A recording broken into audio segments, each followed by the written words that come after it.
Ahora sí. Bueno, hoy tenemos un encuentro más de la Comisión de Telepsicología. Tenemos el gusto de contar con dos colegas que forman parte de lo que es la Asociación Argentina de Salud Mental, específicamente el capítulo de Salud Mental Digital.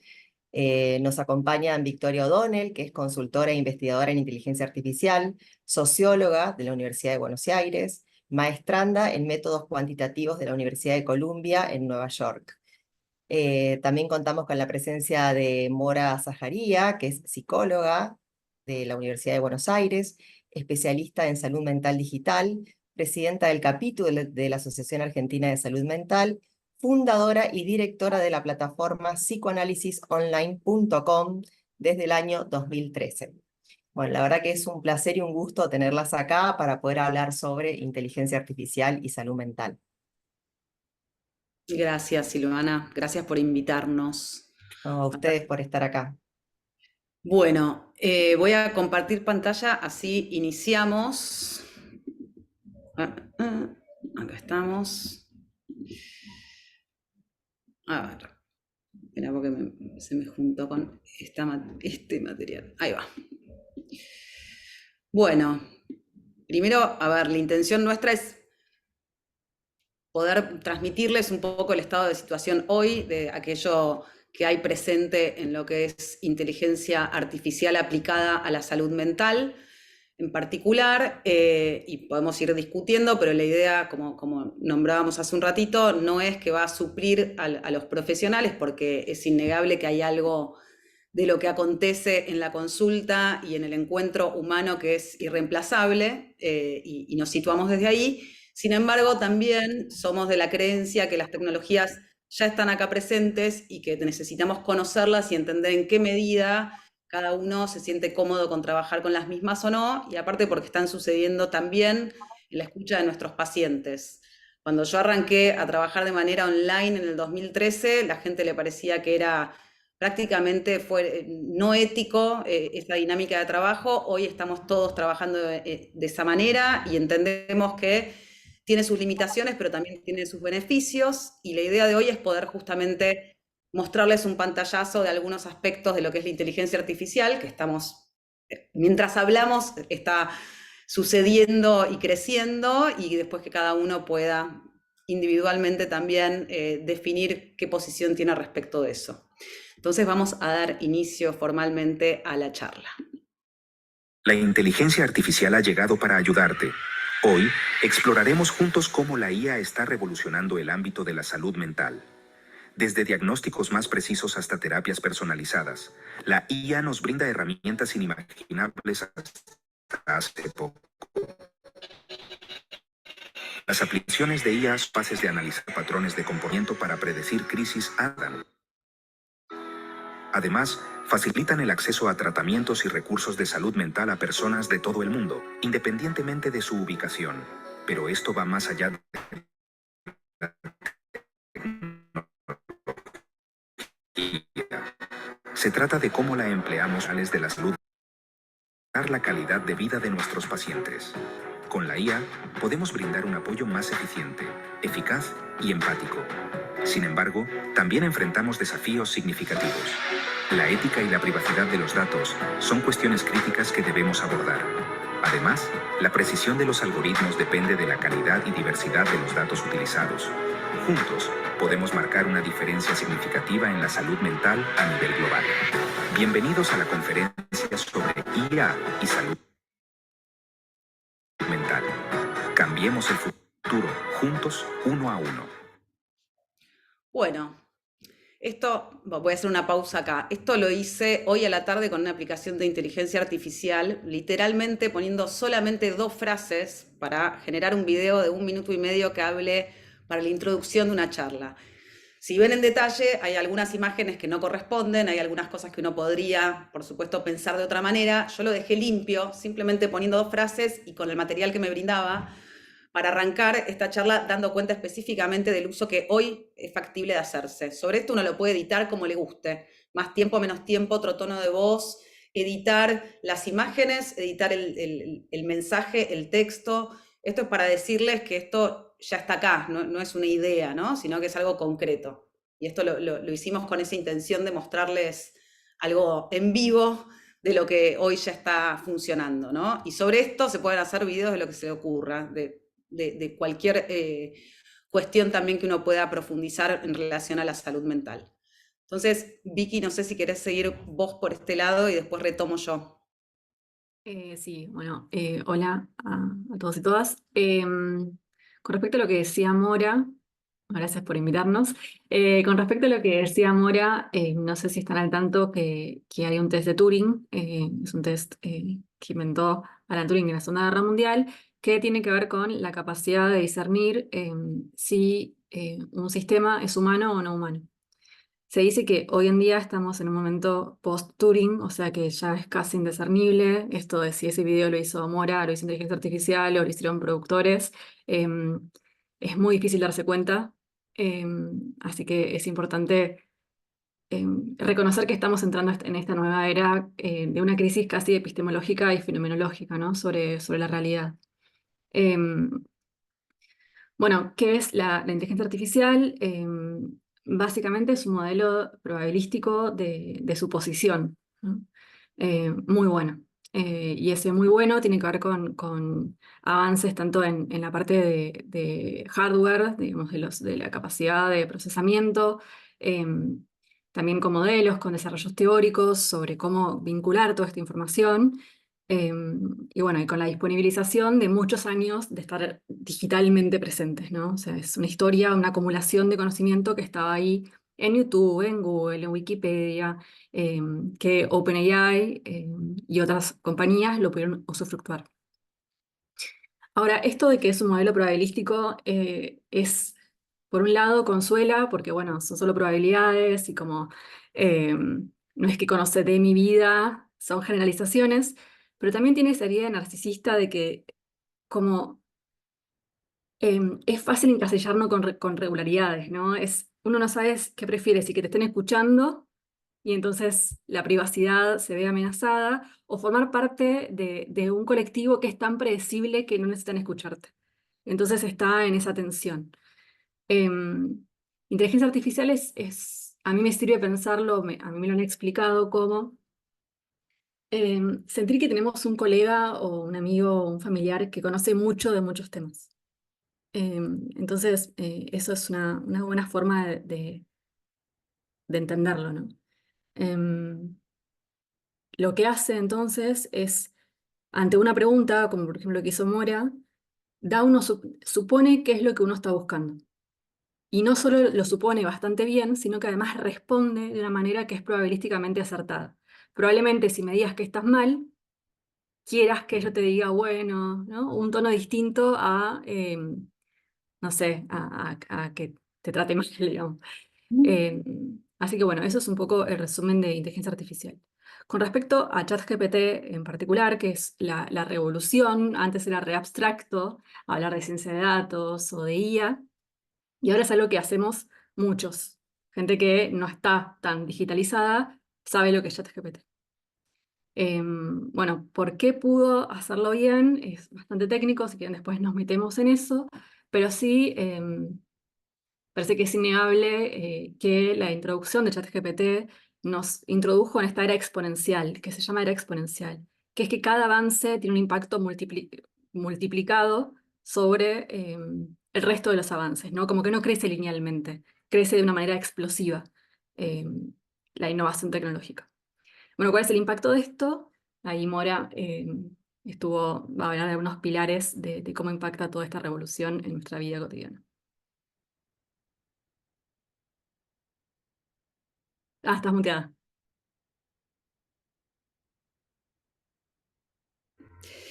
Perfecto, gracias Vicky. Bueno, un modelo para empezar a comprender también dónde se juega y cuál es el impacto de la inteligencia artificial a nivel de individuos y sociedad, y tomando en cuenta, por un lado, cuál es el interés en implementar estas tecnologías y la actitud hacia estas nuevas tecnologías. Y en esto yo lo que les pido es que tengamos como una mente amplificada, donde nosotros venimos de un país, Argentina es un país muy atravesado por la psicología y el psicoanálisis, y de hecho yo en mi consultorio me dedico a esa línea de trabajo esencialmente, pero tenemos que poder pensar en otro tipo de individuos, ¿no? No sé, una persona americana o hoy en día, y Vicky va a hablar más adelante de eso, que son gente que está mucho más retraída, que no comparte las vivencias que tiene con su entorno. Y yo que trabajo con muchos pacientes de afuera, efectivamente puedo dar fe que hay pacientes que no charlan absolutamente nada de sus aspectos personales, ni siquiera lo estoy diciendo en términos de intimidad, inconsciente y fantasía, de lo cotidiano, de sus preocupaciones con ningún compañero, amigo, pareja. Entonces tenemos que poder dimensionar el uso de la inteligencia artificial aplicada a la salud mental en algunas personalidades determinadas y no tal vez exclusivamente en los pacientes que estamos acostumbrados a tomar en la Argentina.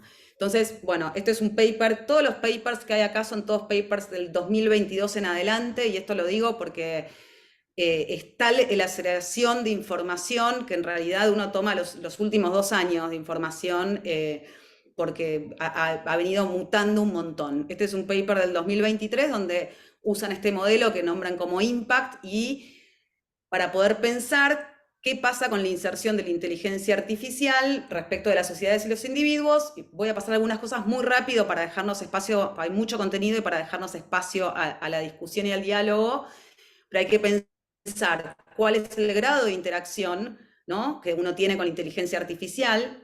Hay gente que lo usa de manera cotidiana, hay gente que remite a eso en algo específico, y hay gente que todavía ni siquiera ingresó en ChatGPT alguna vez para ver cómo funciona esto, ¿no?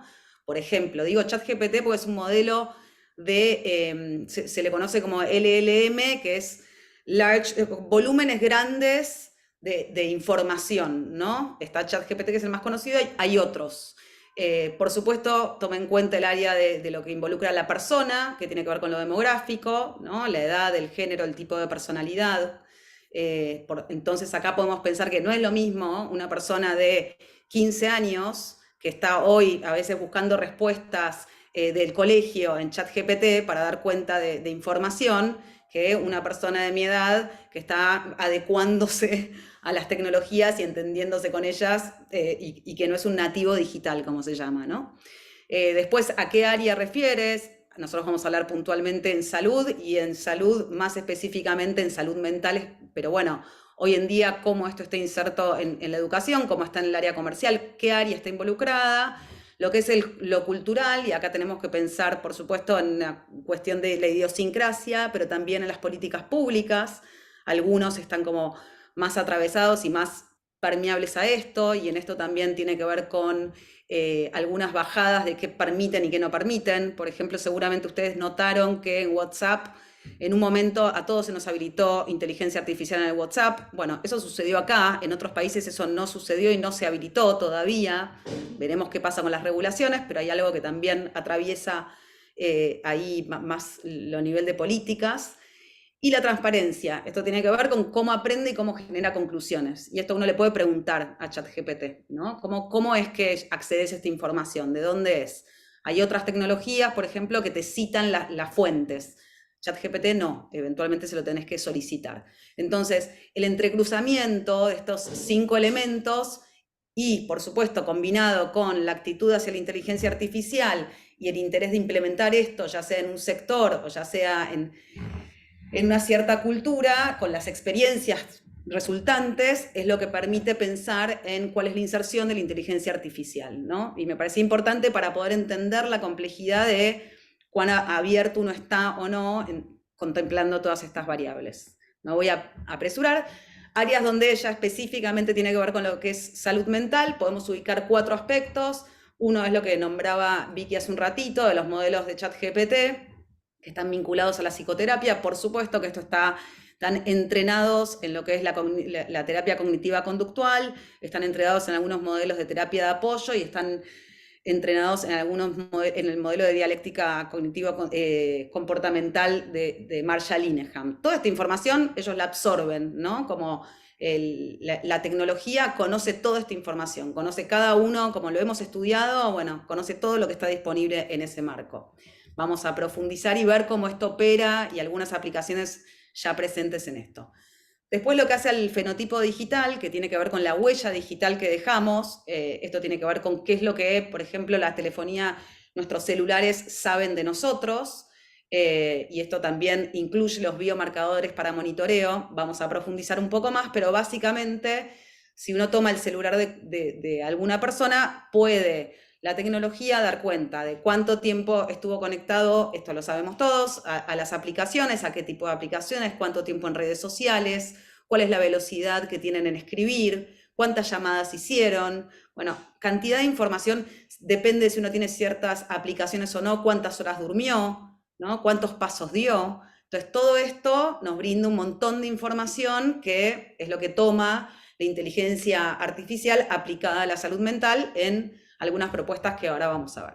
Después, en un plano más de socio colaborativo, y lo tenemos que pensar en ese esquema, ¿no? Digo, en qué lugar puede operar que nos colabore, ¿no? No es, una pregunta es, ¿vamos a ser suplidos o no por tecnología? Es una enorme pregunta que esperemos que cada uno se lleve alguna pregunta nueva o respuestas cuando terminemos, pero después, en lo que hace puntualmente como a que pueda ser un socio, a poder liberar algunos aspectos más de documentación y de registros diarios. Esto ya hay, ¿no? Por ejemplo, en estas líneas de trabajo teóricas hay mucho de registro diario, del estado de ánimo, ¿no? Estoy contento, estoy triste, estoy más o menos. Esto se mezcla, por ejemplo, en lo que es las mujeres con algunas cuestiones del estado de ánimo, también se lee eso con el ciclo menstrual, entonces salen de eso gráficos, todo esto ya está sucediendo hace un montón.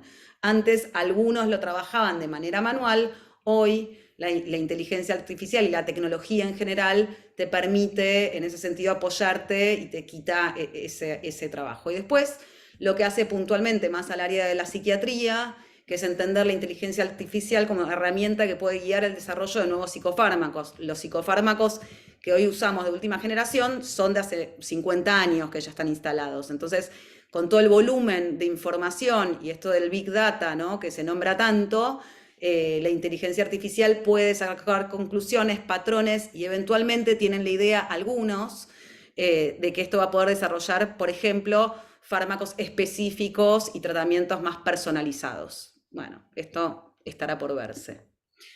Entonces la gran pregunta es, ¿sería posible pensar que pudiera sustituir a un psicoterapeuta? Por ejemplo, este modelo de lenguaje masivo. En realidad todos vamos a acordar que la sustitución es imposible porque la interacción humana es algo que nunca va a poder emular, ¿no? Puede asimilarse, puede parecer, puede disfrazarlo, pero hay algo que no sucede. Vamos a ver que igual hay mucho avance en eso. Actualmente hay síntomas leves de depresión o ansiedad que podrían verse beneficiados en intervenciones de inteligencia artificial. ¿De qué manera? Recomendando acciones de qué hacer cuando uno se siente de esa manera y estableciendo objetivos, que es un poco lo que algunos de la línea cognitiva conductual trabajan, ¿no? De sesión a sesión hay tareas que también le dan, y esto también está atravesado por la tecnología hoy en día, sumado a esto que les nombraba, que es la capacidad de monitorear algunos aspectos y algunos parámetros de qué pasa en lo cotidiano del individuo a través de sus celulares.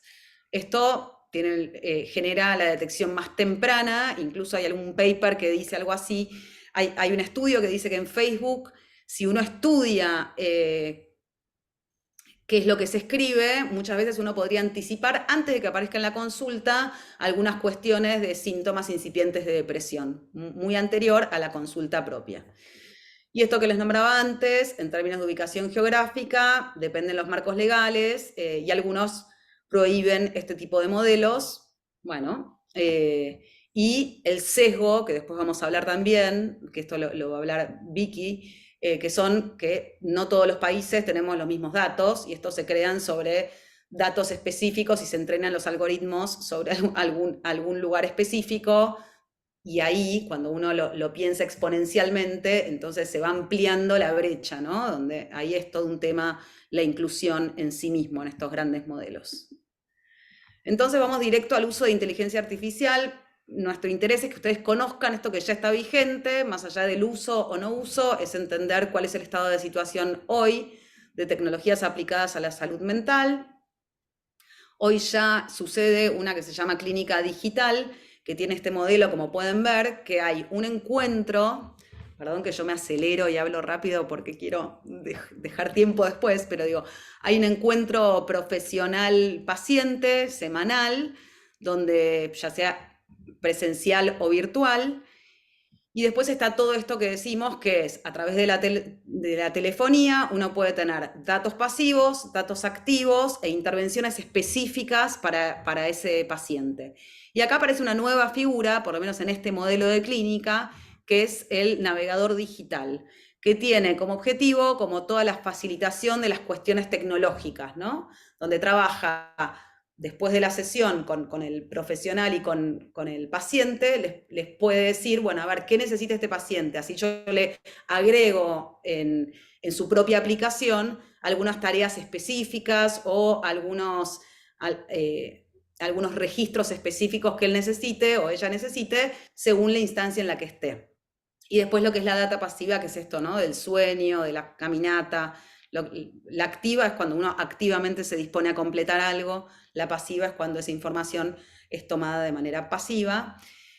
Por supuesto que esto no es total. Este tipo de intervenciones y esta propuesta que existe puede ser, a ver, una implementación total de la tecnología, parcial o en un compromiso más bajo. Y en esto va a diferir, bueno, en el caso de que sea alto, involucra todos los aspectos, en el caso de que sea una intervención mediada por la tecnología de manera parcial, tomamos muchas veces lo que es más datos activos y no los pasivos, ¿no? Para que entendamos. Entonces, bueno, aparecen nuevas dinámicas. Pero esto es un poco lo que se pone en juego cuando hablamos de inteligencia artificial aplicada. Y acá, bueno, nada, el navegador digital asiste a una parte y a la otra para ajustar y adecuar el tratamiento en términos tecnológicos a lo que viene sucediendo. Esta clínica digital en particular se apoya en esta aplicación que se llama MindLamp, que tiene que ver con aprender, asesorar, manejar y prevenir, ¿no? Esta es una aplicación que combina la atención basada en mediciones con intervenciones digitales en esta plataforma que está diseñada tanto para el uso clínico como para la investigación. Esta aplicación en particular, por ejemplo, está indexada en la Organización Mundial de la Salud, en lo que tiene que ver con registros de salud digital. Digo, para que entendamos como todo lo que involucra, ¿no? La Organización Mundial de la Salud delinea un montón de parámetros más en general de lo que es la salud digital. Bueno, esta está indexada ahí, ¿no? Y esto que les comentaba, de la data activa, como encuestas, evaluaciones, y la data pasiva, que son todo lo que la tecnología toma, ¿no? Y las intervenciones puntuales, personalizadas, que ahí cobra sentido esta figura del navegador digital.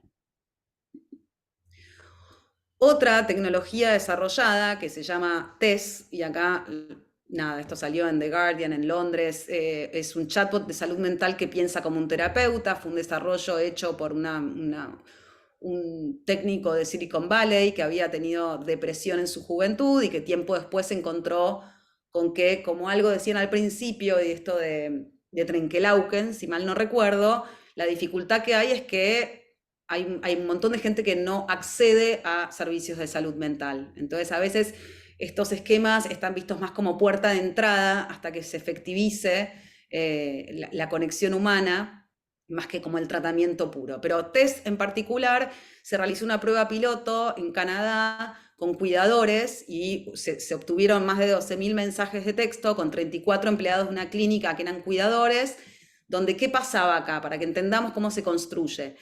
El chatbot, porque es un chatbot que tiene que ver con que uno puede escribirle en cualquier momento, en cualquier hora y te responde,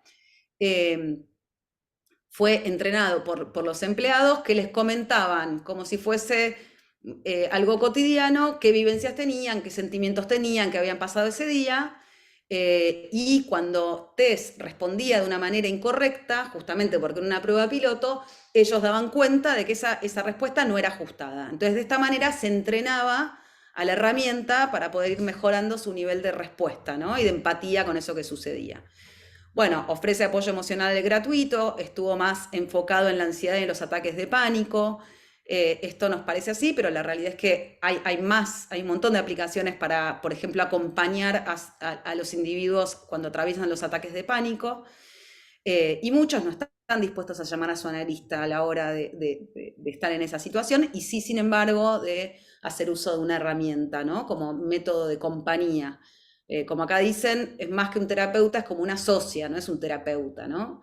No utiliza respuestas preseleccionadas, y ante una crisis, obviamente palabras específicas o frases específicas, sugiere o conecta directamente con un individuo o ofrece directamente los recursos que podrían acceder, ¿no? Para que entendamos, sobre 30.000 encuestas, el 89% daba cuenta de estar satisfecho y más del 20% continuaban chateando con la herramienta un año posterior a la investigación.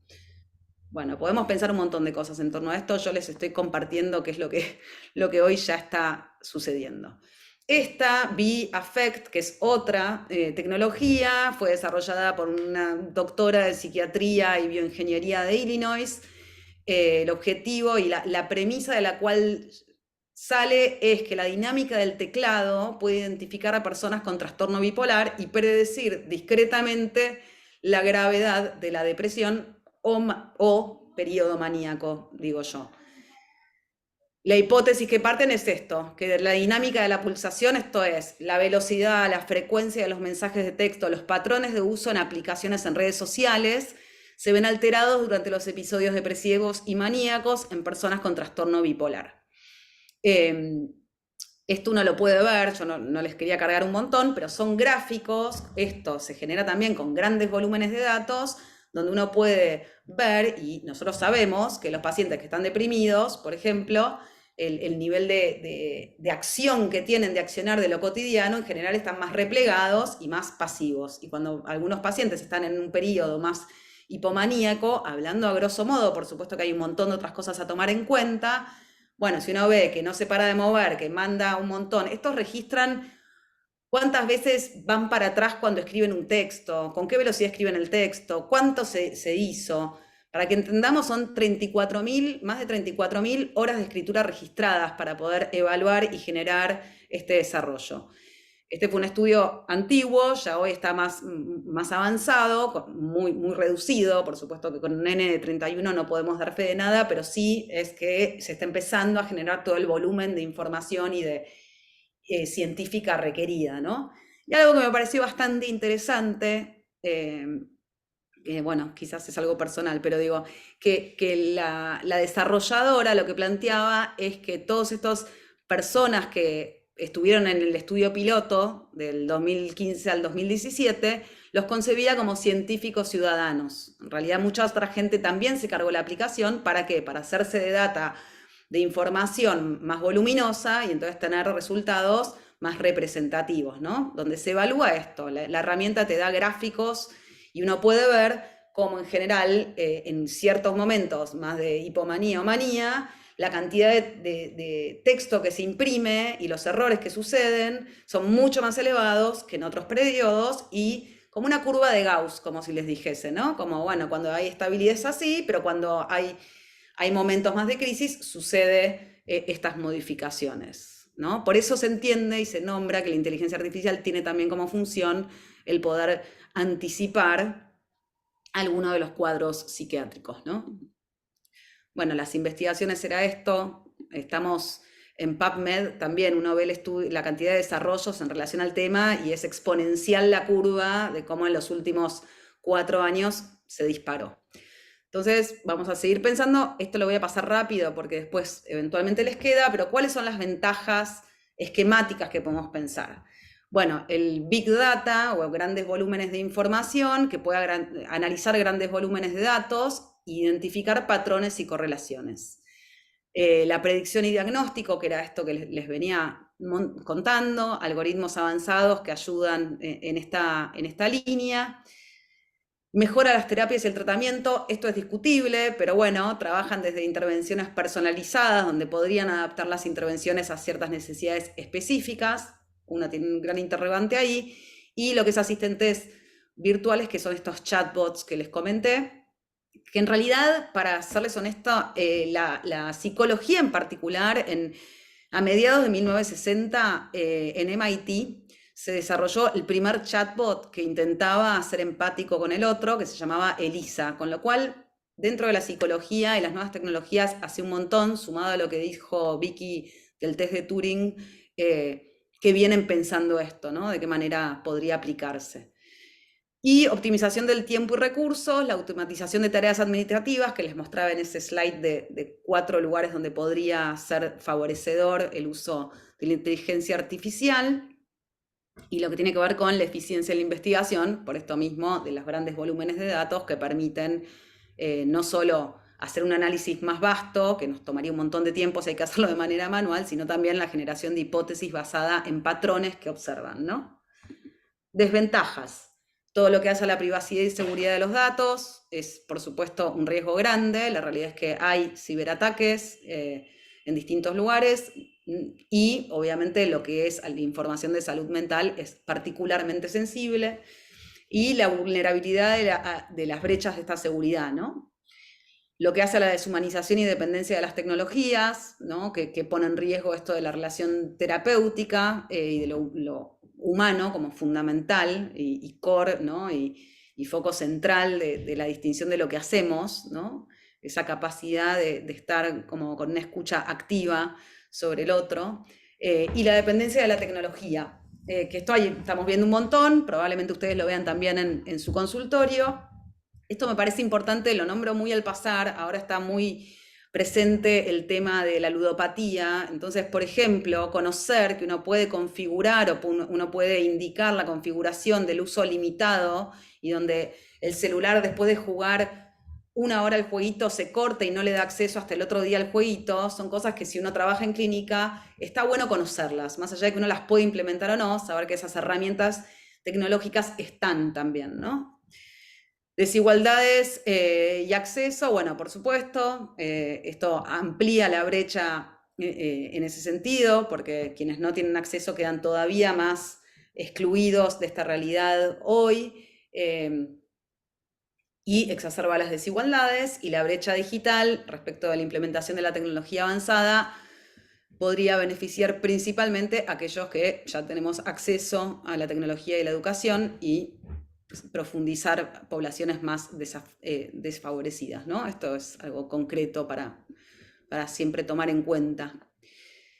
Los desafíos, algo se dijo al inicio, respecto, por supuesto, de la ética, la regulación, crear marcos regulatorios, esto lo estamos viendo y nos pasó también con lo que tiene que ver con la atención virtual o a distancia, ¿no? Digo, la regulación llega a posteriori de la implementación de las tecnologías, vienen como a destiempo, desfasados en el tiempo, lo que es el desafío de la interpretación y validación, la transparencia de los resultados que genera la inteligencia artificial, deben ser interpretados correctamente y tenemos que ser capaces de entender y validar esos resultados, ¿no? No es solamente que te da la herramienta, sino que uno tiene que poder tener esa mirada clínica crítica, ¿no? Y la validación científica sobre los modelos que se entrena la IA, por supuesto.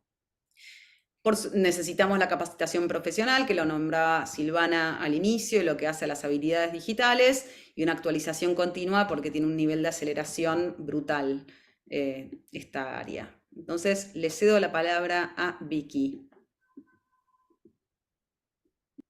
Bueno, acá queríamos, en este afán de la comprensión, ver cuáles son los factores que predisponían un mayor uso de inteligencia artificial con estas limitaciones que mencionó Mora. También tenemos que admitir que mucha gente lo usa, el ejemplo que usaron al principio, había un interés, digamos. Entonces, bueno, ¿cuáles son los factores que consideramos que están influyendo en eso? Por un lado, la soledad como epidemia. Y todos los problemas de salud asociados. Por otro lado, los problemas de acceso no solo económico, sino también de tiempo, la oportunidad de la atención, geográfico, cultural. Creemos que también eso predispone. Mora, pasá, si querés. Por otro lado, la IA es un espacio donde podemos chatear de una manera privada. Creo que a todos nos pasa que quizás nos animamos primero a googlear algo y después a formularlo, se considera que menos estigma, lo cual puede no ser cierto con esto que hablamos de los sesgos. Y por último, también consideramos la clarificación de pensamiento. Y el otro día pensaba que con la introducción de Rappi y de Pedido Ya, no estamos acostumbrados a llamar al delivery. Hay una generación que nunca llamó un domingo a pedir una pizza. Entonces se perdió la gestualidad de comunicarse oralmente, ¿no? Muchas veces uno se expresa textualmente, mensaje de texto, estados. Entonces también creo que tenemos que considerar la pérdida de la oralidad y de la interacción con un otro en esto de quizás por qué prolifera el uso de los bots y de las apps. Si quieres pasar. Ahora después vamos a discutir. Como profesionales de la salud, nos parecía importante, por un lado, esta parte de la comprensión y por otra parte, los límites. ¿Cuáles son las consideraciones que tenemos que tener? Por un lado, esto de que por la misma formulación de los modelos devuelve respuestas verosímiles pero no verídicas. Vieron que a veces citas que nunca se dijeron, cosas, teorías que nunca se inventaron, pero suenan verosímiles. Bueno, esto de la representatividad, especialmente como países de latinoamericanos, tenemos que entender que la representatividad en Internet es predominantemente de países centrales. Entonces, como nos pasa en SNOMED, en salud, el mal de Chagas es algo que está poco representado en los sistemas, y también tenemos que entender eso con nuestra idiosincrasia, nuestra subjetividad como región. Bueno, las limitaciones geográficas y culturales, esto de la digitalización, la ausencia de interoperabilidad, o sea que si uno tiene una crisis en una app, no está bien conectado con los sistemas de salud y de atención. Y por otra parte, que muchas de estas apps no tienen el seguimiento, ¿no?, que le da un profesional de la salud. Como, ok, te diagnostico y te dejo. Esto es diagnóstico y te ayudo a lidiar con eso.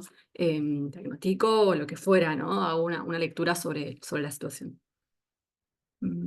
Creo que queda uno más.